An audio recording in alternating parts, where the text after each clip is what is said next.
Uh, Thank you very much for being here. I appreciate that. I'm Alisson Vale. I'm coming from Brazil. Yeah, it's very far away, but it's very excited to be here. And actually, I was in this. It's been a while that I'm not talking in Kanban conference. The last one was in 2011. So a few years ago. But I was in 2009 in the first conference, and when all this started, so it was really nice. And I'm proud to be the first one to have implemented Kanban in South America. The first study case from there come from a work that I did there in my company. And then I start to apply this approach in several situations, in several companies, in companies of all sizes and formats and types. And then I became a consultant and a trainer. And I'm so a few years ago, I started to be interested in this idea of effectiveness and the idea of doing the right thing at the right time. I think this is it's the spirit of Kanban somehow.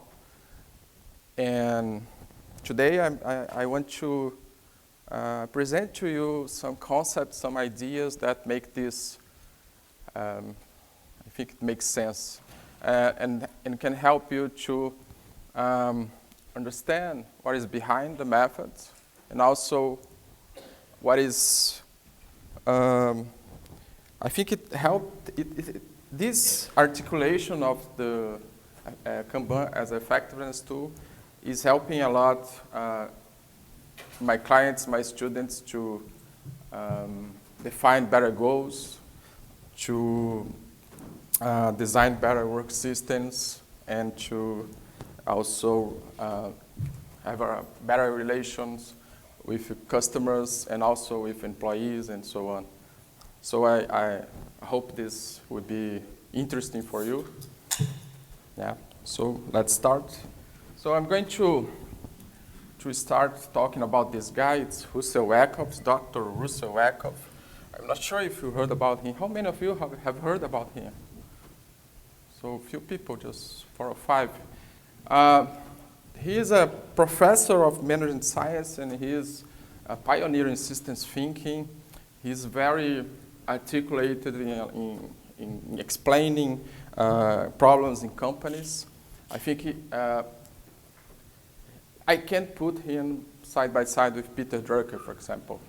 I think this book he created in corporations is a good book for starters.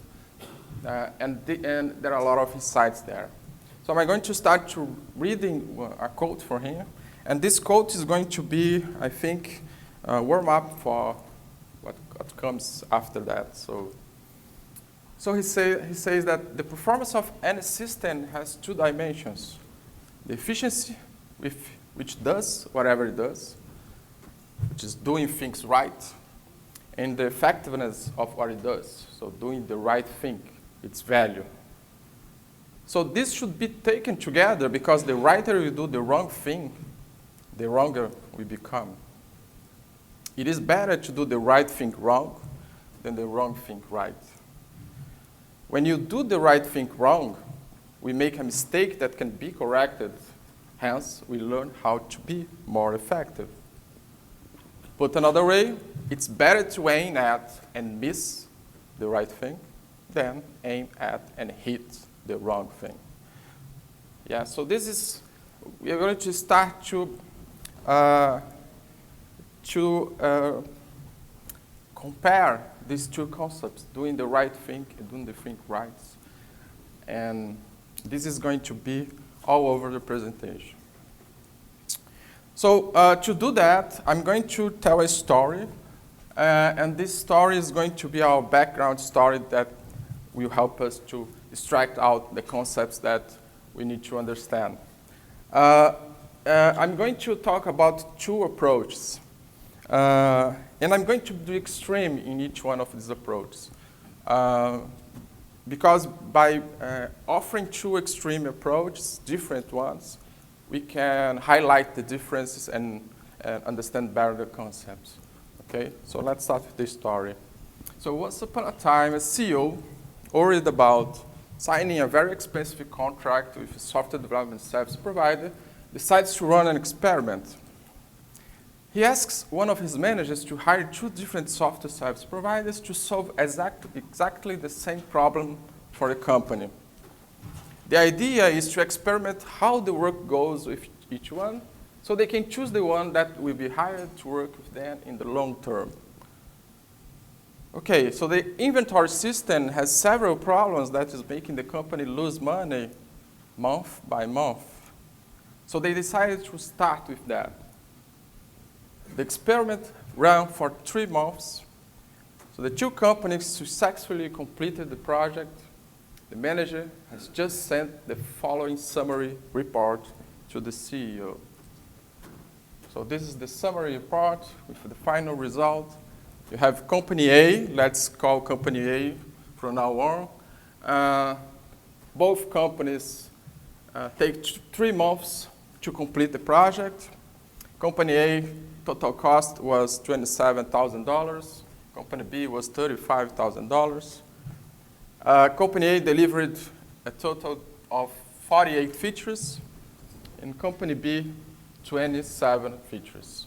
So you have a cost per feature, which is $562 per feature in Company A, and $1,296 per feature in Company B. So on the following day, the CEO and the manager met to discuss the result of the experiment. So the CEO says, "It sounds like we do have a winner, don't we?" CEO will start the conversation. "What do you mean?" the manager replies. "Well, the numbers seem pretty clear about who did better. Company A was cheaper and delivered more. So if you see the report, that's true. So Company A cost $8,000 less and delivered 21 features more." But the manager is not convinced. So he said, "The numbers don't show this, but Company B was much, much better in every aspect I can imagine." So really? Also, the CEO asks, surprised. "I'm not sure, I can't explain why, but I can tell the story.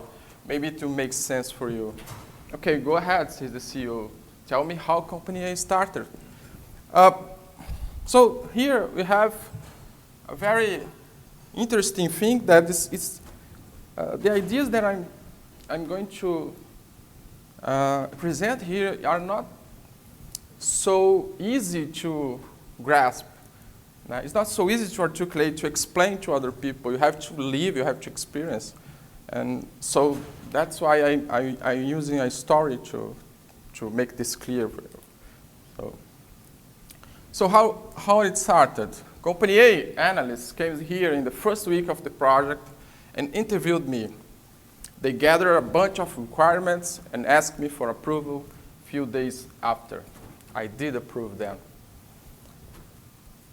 Okay, then, after a few weeks, they came back with more detailed specifications. They presented to me, and I asked for a few changes.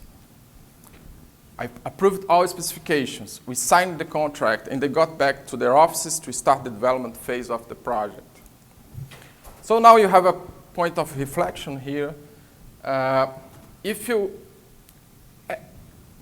Before even the project starts, you have Company A creating an a priori solution. They are defining the solution even before the project starts. So they define an objective, which is create an inventory management software, and they get in the details of this objective by breaking down all the requirements that this objective needs to be, that will compose this objective. So by doing this way, they can create a contract and follow the contract. So, okay. So how this is work in terms of process inside this company. So the requirements go to an analysis and design process of 3 weeks, and then a development process of 7 weeks, and then tests in 2 weeks. After 12 weeks of work, 3 months, we have a piece of software to evaluate. So, okay, so this is pretty much known as a problematic way of doing software development, of doing product development, but let's see how it goes with Company B. What about Company B? How have they started, the CEO asks. Well, they brought the whole team for a design workshop with me and my team. They asked me a lot about our business and the problems that we have. We agreed that our inventory system should be enhanced. So they found a way to work with what we already have, preserving aspects that are working well and building new solutions on the top of that. So then we broke down the main business problems and smaller problems. We also agreed in the right sequence to solve them. So this is what it looks like for Company B at the very beginning of the project. So they have a main problem, which is a little bit different because it's not developing a software product. It's to optimize customers' inventory system. The difference is subtle, but it's different. So they have also smaller problems that are part of this big problem. So for example, they have problems with the stock of items are not being replenished, problems with orders of products out of stock that happens all the time. They have the problem of not get special pricing structures across various locations. All these problems has a very specific, has very important impact in the business with losing sales opportunity or not getting benefit of revenue opportunities, of getting customer dissatisfaction. So they are all business value in its essence. So Company B starts with a problem-solution fit approach. Instead of an a priori solution, they start with working the problem domain. So what is the problem? With problem understanding. So they are very focused on understanding what is the problem. And then they just design a path for the solution, a kind of a strategy to solve the problem. What is the path that we are going for? So this is a solution proposal. It's intentionally low resolution. So what it does mean? That means is that you have a big picture of the solution, but it's pixelated. It's like an image that is pixelated. You have the big picture, but you don't have the details yet. But the big picture is enough to start, to go forward. So at the very beginning of the project, we have two different, we start to see the difference between the two companies. The company A is working to deliver a thing, an object, which is an inventory management software. The company B is working to deliver a result. So they want to solve the problem that the company has, which is not a lack of software management, inventory management software, but they need a better inventory system. So in Company A approach, we have the idea that at the end, the inventory management software will solve the problem. But the thing that they are building, they assume that it's going to solve the problem. So there is a presupposition that the main problem is going to be solved at the end when the software was completed. Company B is not a presupposition, an assumption. Is a it's the way of doing. They are focused on solving the problem, understanding the problem, and solving it. So the manager continues. I also was invited to visit the office of both companies. In Company A, they have a big room with a lot of developers. Then I met the people that were going to work with us, 3 programmers and 1 tester. After that, we didn't met much. So this is a kind of ethos for the idea of resource management. So you have a bunch of requirements that kind of compose the whole of the product that's being built. Yeah, and you have resources that's going to build that. So you have the idea of that the product as a whole is just the sum of the parts. So which part is going to pass through all these people and compose the same thing at the end, but in form of the product. It's like just translating from text requirements to software written in code. It's the same thing. So Company A treats the final result as the sum of individual parts. So if you build all of these items, at the end, we have our problem solved. And the customer problem is solved as well.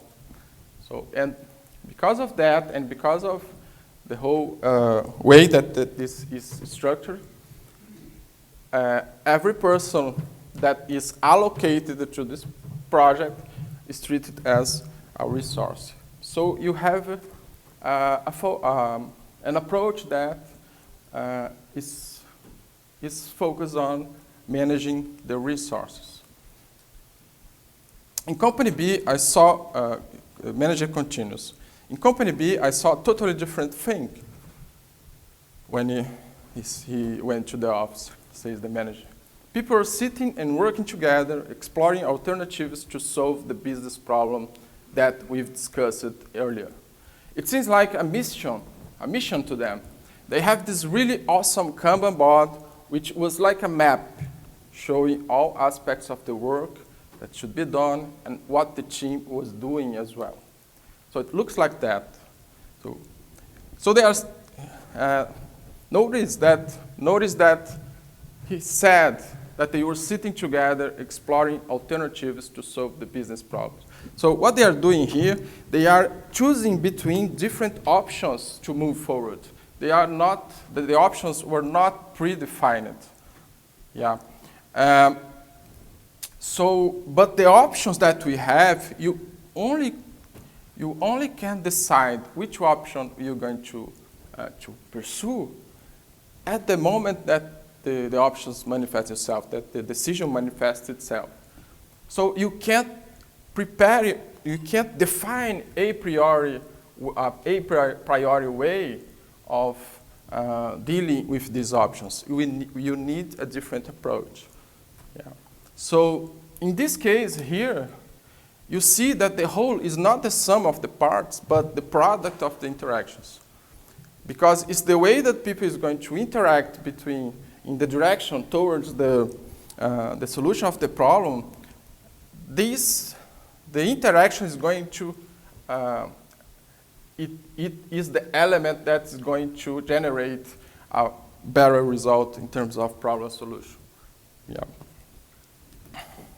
So Russell Ackoff is going to tell us that a system is a product of the interactions of its parts, and never the sum of it. Decision makers should learn how the parts interact, and not how the parts act independently. So in the Company A approach, we saw that each individual is going to work on items by itself, and we expect that in the end, all the items together will glued and form the whole.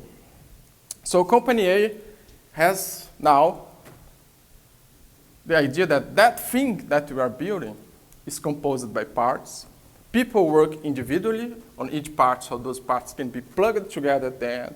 And company A uses an analytical thinking.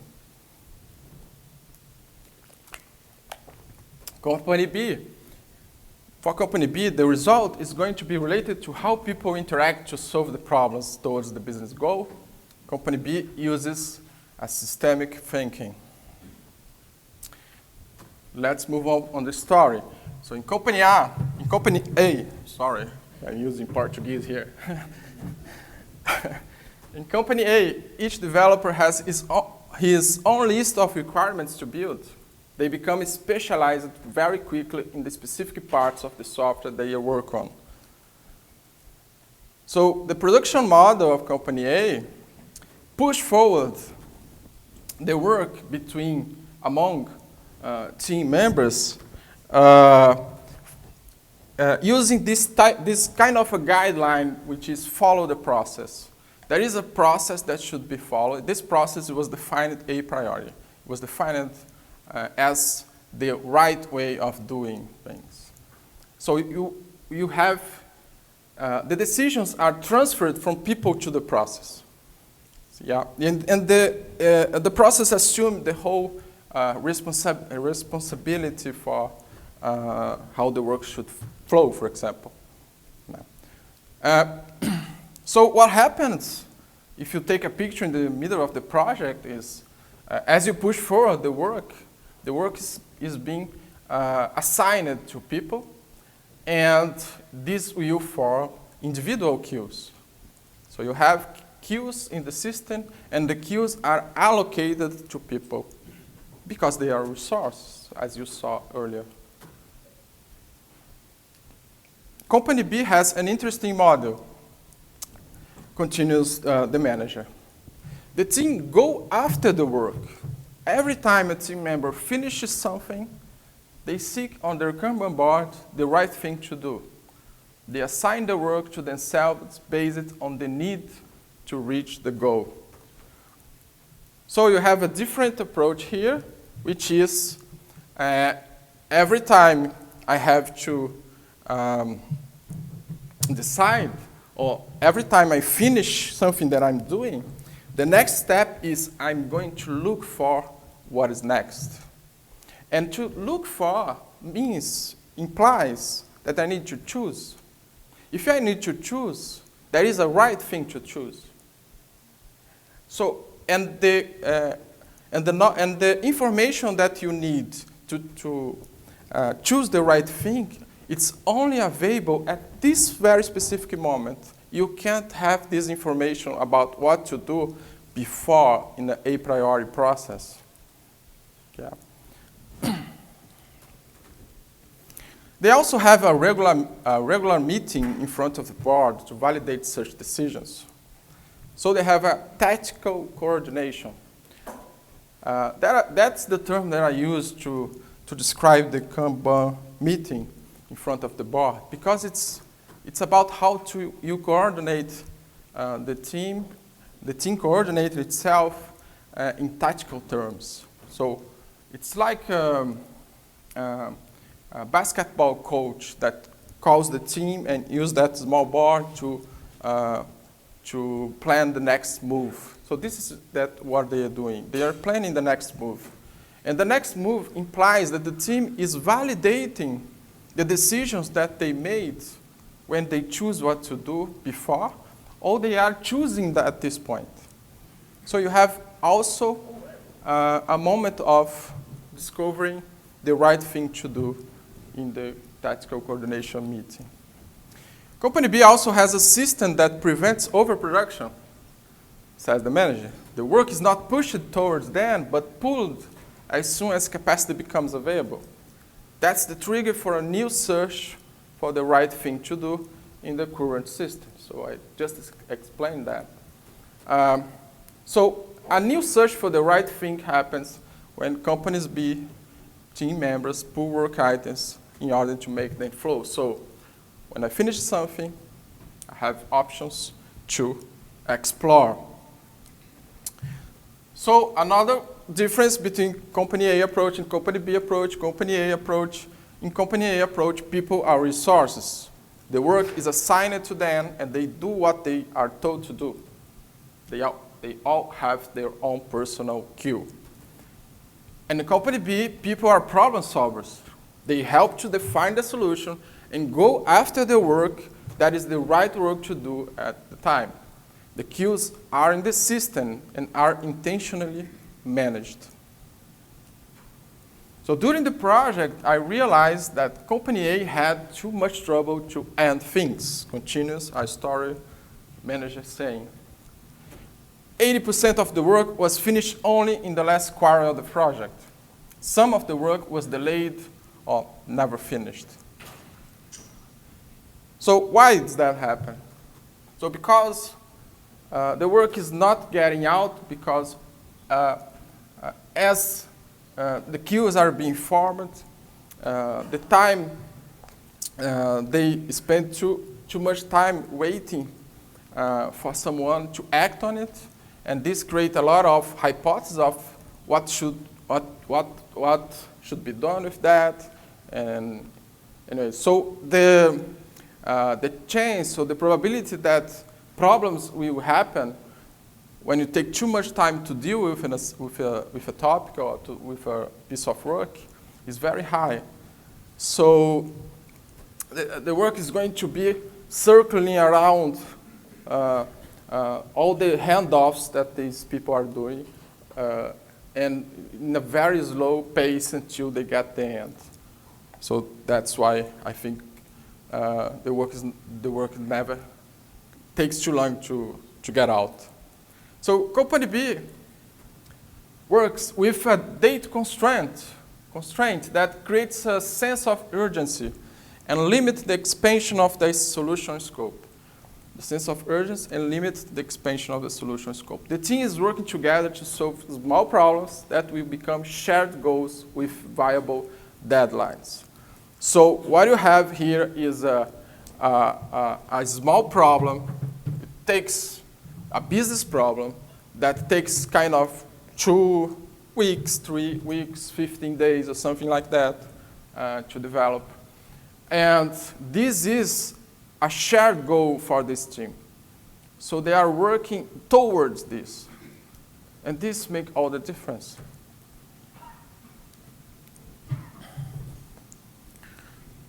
So Company A presented to us their final product after 3 months. I still can't use it because I have to set up everything from scratch and start over from the very beginning. Is the manager saying. Company A is now asking for another contract to import data from our legacy systems and to implement the solution for real.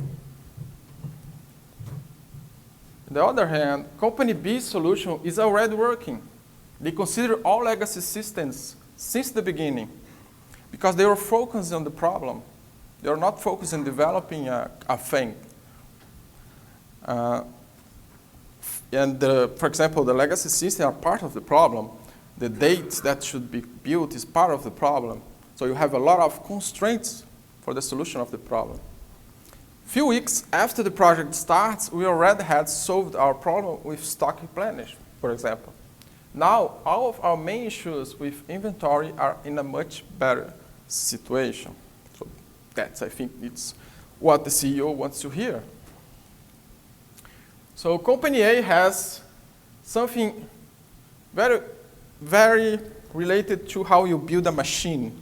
Because when you build a machine, the machine just works after all the components are connected and built and connected.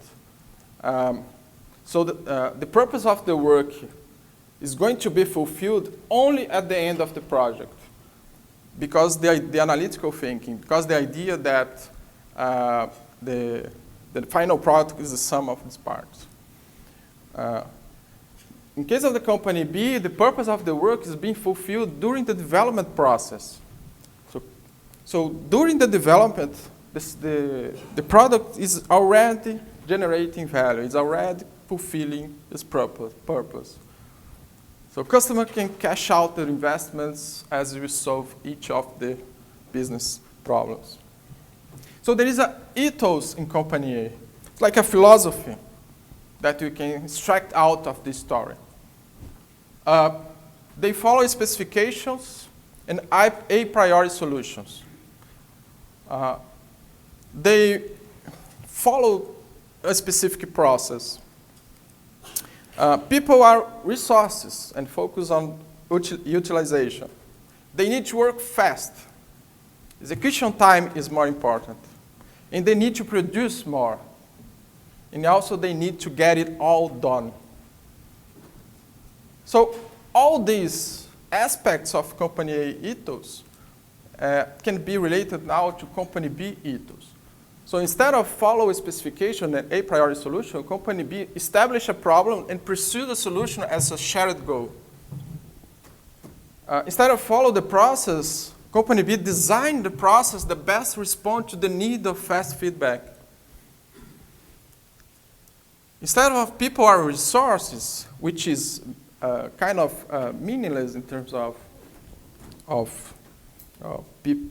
people interest in the result of the project, people are problem solvers, and that has meaning for them, because it's much more easy to extract meaning from a project that you are actually solving a real world problem than extract meaning from just making working something after another without any connection with a problem solution. Instead of people needing to work fast, company B, the work needs to flow fast. So you have to remove of delays. The removal of delays is more important than the execution time. Instead of people needing to produce more, or in other words, work more hours, work at weekends, and so on, people need to choose the right thing to work at the right time. It's a very different approach. Instead of people needing to get all done, what people need in company B ethos is to get customer problems solved. So it's also a very different approach. So if you analyze all these components of the ethos of each company, you're going to have company A focus on an idea of do things right. So you think about they are following specification, which is the right thing to do, and they follow the process, that's the right thing to do. The right thing to do is already predefined for people. So you are removing the decision from people and moving to the process. And if you see company B ethos, you're going to see a very intense effort to do the right thing, to create a system that the people can see what are the options, and they can see what is the goal, and they can commit to a goal, and they can make their own decisions towards the goal. So company B ethos have the idea of do the right things. So now you can put a name in these concepts. So Peter Drucker is going to help us on that. So he says that efficiency is doing things right. Effectiveness is doing the right things. So you can say that company A ethos is focused on efficiency and focus on extracting more from the resources and make it with less cost. Company B ethos has a goal of effectiveness. They are committed to solve the problem, committed to aim to the right direction, to do what should be done. So you come back to Russell Ackoff. So they're gonna say, so he's gonna say that the performance of any system has two dimensions. We already passed through that. The efficiency with which it does whatever it does, doing things right, and the effectiveness of what it does, doing the right thing, its value. So in order to be able to deliver all projects in accordance with the initial agreement, company A needs to be efficient. It's a necessity for company A because they have efficiency as a necessity So they use a system that aims the best use of resources to get high volumes of output delivered with a lower cost. So that's, if you analyze the system, that's what the system is aiming for. That's the purpose of the underlying purpose of the system. So if you look at this sentence, you're gonna see this idea of best use of resources as a mean to get efficiency. So, but this is a very specific type of efficiency. It's called resource efficiency. So the idea that each of resources, if I get more efficiency individually in each of resources, I'm going to get efficiency in the whole. And this is not true, actually, but it's the idea. So company A uses resource efficiency to be efficient. So that is what you can extract out from their ethos. So the goal is to be efficient. So that sounds okay. We all need to be efficient. Yeah. But what's the problem with resource efficiency? This is a book that I like very much called This is Lean, Resolving the Efficiency Paradox. And this book, if you read this book, you're going to understand what it means by efficiency paradox, because they are describing essentially part of what I'm talking about here. So I'm going to read a quote from the book so you can understand a little bit about it.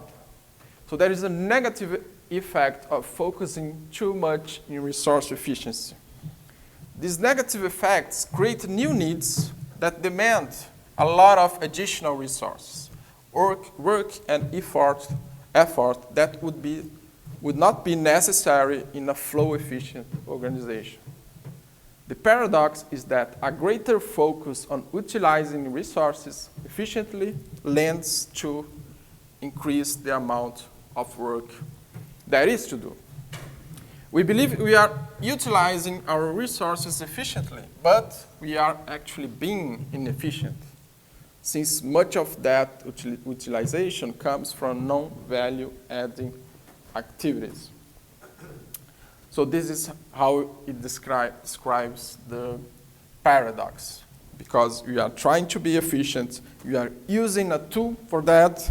So think as resource efficiency as a tool to be efficient. It's not efficiency itself, it's a tool, it's a specific type of tooling that you aim for this thing here. But it's not working. So we need to be efficient, we still need to be efficient, so what is the solution? The solution is flow efficiency. The flow efficiency is what company B is doing. Company A, you remember company A uses resource efficiency to be efficient, so this is the goal. Né? But the problem is what the customer needs is not just our features, but they need the business problems they stop having because of that. And so this is important because efficiency brings us a lot of features, but it's effectiveness that solves business problems. So you have company A using resource efficiency to be efficient, and company B uses flow efficiency to be effective. So flow efficient is kind of a tool, a management tool to get effective. So that's the point that I'm making here, is that you can use that to be effective. And you are doing that when you use Kanban, because you are providing an environment of when we put on the hands of people the capacity to make decisions and choose the right thing as the project is moving forward. So getting back to our story, I will end with that. thought. So at the beginning, the CEO was inclined to hire the company A because of the numbers that they got. So company A was cheaper and delivered more features. And so they delivered 21 more features than company B. And I asked, what's the cost of this 21 features more, considering that you are solving the same problem? So what 21 features more means, okay, I'm getting more, or means that I'm getting more value, or I'm getting more trouble? Yeah. Because 20 features more means more training, means it's more difficult to use. You need more support. You're gonna have to do maintenance on that. Your product is more complex, and you have more bugs, more probability of bugs. So it's 21 features more or 21 unnecessary features. Yeah. So what is the cost of doing with a lot of efficiency what shouldn't be done in the first place? That's the thought. So I will end with this quote from Peter Drucker. There is nothing quite so useless as doing with great efficiency something that should not be done at all. Okay, so thank you very much. I hope you enjoyed it.